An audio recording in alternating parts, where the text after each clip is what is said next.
निकाला तो वन में पहुंच गए। वन के मार्ग से जा रहे थे तो कुछ डाकुओं ने उनको पकड़ लिया। डाकू उन्हें पकड़ कर ले गए और काली मैया के सामने ले जाकर के उन्हें बलि चढ़ाने लगे।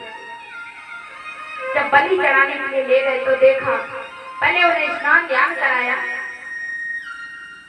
देखा कहीं सुरक्षित है, कहीं कटा पिटा तो नहीं है।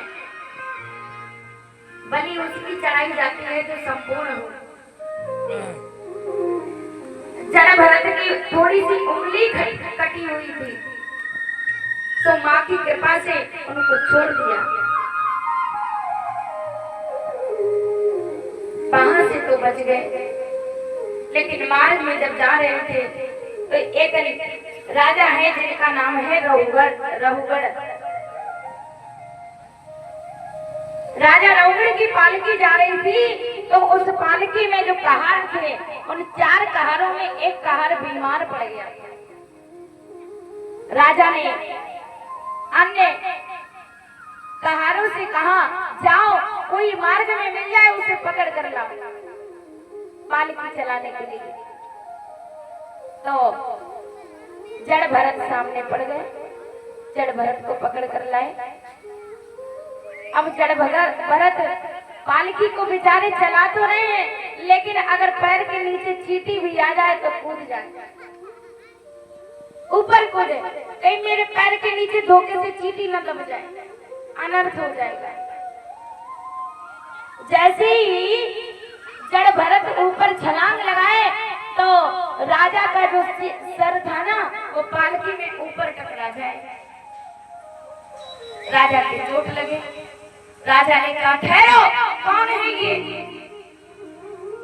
जो इस तरह से पालकी को चला रहा है?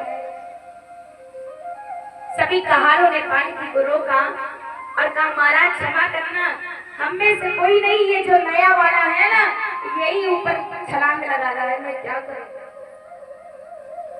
जड़ भरत से कहा, तुम्हें दंड मिलेगा। जड़ भरत ने कहा, किसे दंड दोगे? मैं इसलिए छलांग लगा रहा हूँ कि मेरे पैर के नीचे यदि कोई चींटी ना आ जाए मुझसे पाप हो जाएगा, अनर्थ हो जाएगा। किसी जीव की हत्या करना हमारा धर्म नहीं है। जड़ भरत ने कहा, किसे दंड देना चाहते हो मुझे? तो अगर तुम कोई दंड दे सकते हो तो मेरे देह को दे सकते हो।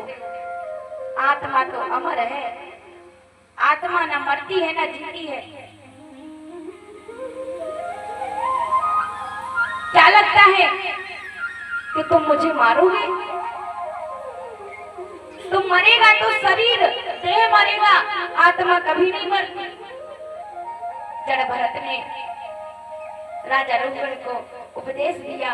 राजा ने सोचा ये कोई साधारण मनुष्य नहीं है। जड़ भरत के चरणों में गिर गए, क्षमा याचना करने लगे, आप कौन हैं? जड़ भरत ने अपना परिचय दिया। इसी प्रकार से भगवान कहते हैं, राजन, श्रीमद् भागवत कथा में 28 प्रकार के नरकों का वर्णन किया गया है। अच्छा, मैं नरकों के बारे में तो नहीं बताऊंगी, क्योंकि बताओ चाहे जितना भी लोग मानने के लिए तैयार नहीं है। 28 प्रकार के नरक श्रीमद् भागवत कथा में बताए गए हैं। मनुष्य जैसा कर्म करता है वैसा उसको फल प्राप्त होता है। कर्म में प्रधान हमेश्वर